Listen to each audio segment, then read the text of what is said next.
Hey everyone, today I have a very interesting little canister vacuum to show you. This is a Perfect C105B commercial battery powered canister, and as you can kind of tell from the looks, it's basically like a Eureka Mighty Mite with a car battery on the back.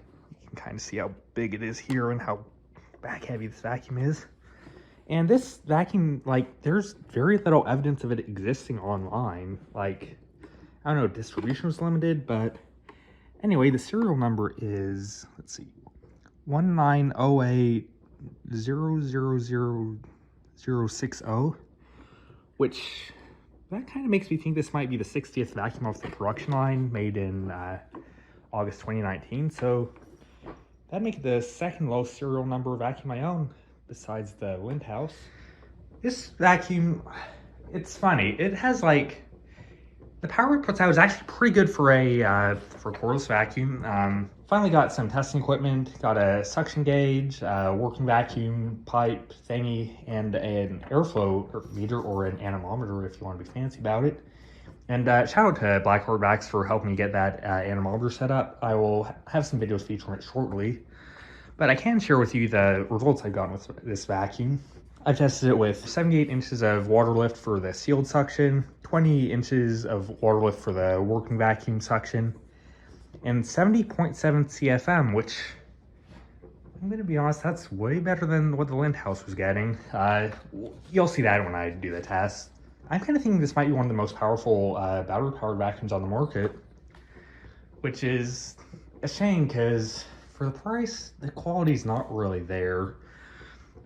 If you look to the right, you'll see a little painter's tape on the hose, because this tube thingy seems to fall out, and it actually, there's some weirdness with how it connects to the hose. Oh yeah, and it has a full swivel. That's awesome. I love that. It seems like this metal piece was not designed to fit with this plastic piece, and when you shove it in there, it cracks the thing. So hopefully they revise that on some point, because this vacuum is also known as it's known as the Bissell BGC-3000B. Big Green Clean 3000B, which sells for about 600 to 750, and quality's not really there for a vacuum that price. I think if I was gonna buy this vacuum new, maybe like 250 to 400, because the performance is good. I can't deny that. It's just that Mighty Mite is such an old design, and this is basically just a Mighty Mite. It doesn't have all the amenities that, a $300 Miele or $400 Cibo would have. So, I don't know. Cordless vacuums are in a weird place. I think, other than the Hoover One Power HEPA, I think we still got a few years to go before we get a bunch of, really good ones. But one cool thing to note is, check that out. That is a tapered hose. It is thinner at the hose handle end and wider at the vacuum end. Supposedly this maximizes airflow, but it also has the effect of kind of preventing clogging, because the smallest part of the hose is kind of at the most accessible part. It means that ideally stuff won't be getting super far into the hose before getting clogged. But back to this vacuum's quality issues. I got this one used off eBay for about $100, which, pretty cool for, I'm good with paying that for such a kind of rare vacuum. But the battery is kind of on its way out, and I haven't found any replacements. So I don't know how many years this vacuum has in it, but when I do use the battery, it's weird. I can get about, let's say, maybe 15 to 30 minutes of runtime, but it does shut off every few minutes, which is obviously kind of obnoxious. And, well, okay, 15 to 30 minutes, I actually think that's what you should shoot for with cordless vacuum. I know you have stuff like the Lindhouse, which is 40 to 60 minutes, which is very good if you're in a commercial environment.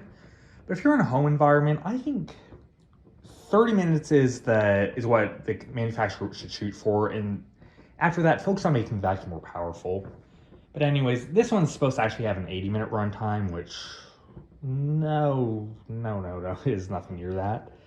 I guess let's just fire it up and do some vacuuming with it. And everything on this vacuum is friction fit, which, I mean, not really cool with that on a $600 vacuum, but I mean, I kind of get that because it's a commercial vacuum, so you'd want attachments to be easily replaceable. I have had to deal with the attachments falling off while I vacuum, which isn't fun. And, oh yeah, we can take a look at the nozzle. We got metal base plate with lint pickers, and you got some brushes up front, squeegee in the back, and those are cracked. And yeah, I don't know if this is like wrestle work quality, but it's fine. Well, no, you should be getting better than fine with it. Whatever the vacuum is supposed to cost new. I should not be going so easy on this vacuum.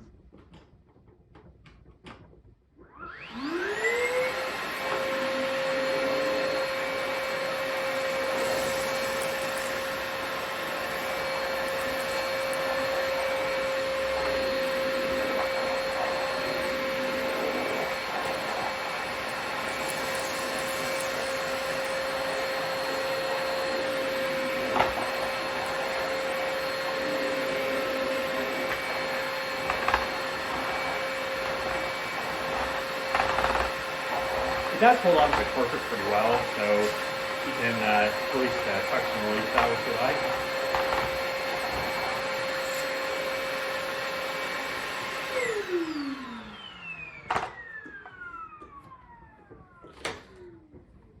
Now we'll put it on hard floors, and I will also be testing it with the RD285 designation because, you know, that thing's awesome. Very good little nozzle. Also, I don't really like the way this vacuum sounds. It has a very high-pitched ringing noise to it, which, I don't know, seems kind of cheap. It doesn't have the nice like sound to it that Miele or like the, you know, cordless Lint House has, or even the Hoover 1-Power HEPA. They're all quieter vacuums.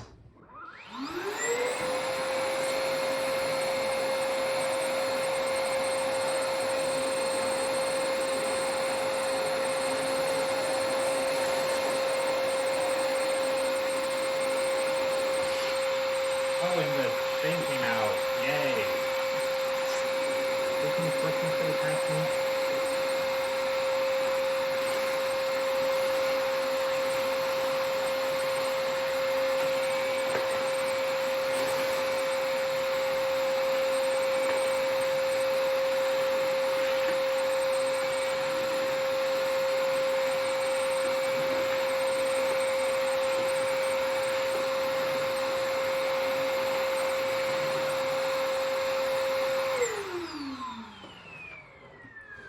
So that is the Perfect C105B. You know, it's a weird little vacuum. Can't find parts for it.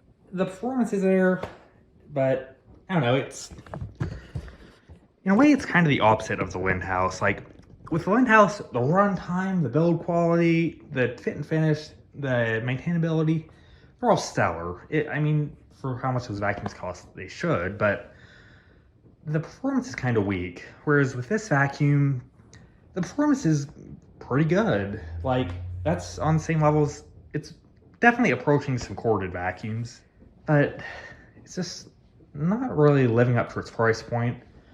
I would love to test this against a cordless Henry sometime, either like an HVB 160 or like they have in the UK, the pneumatic NBV 300.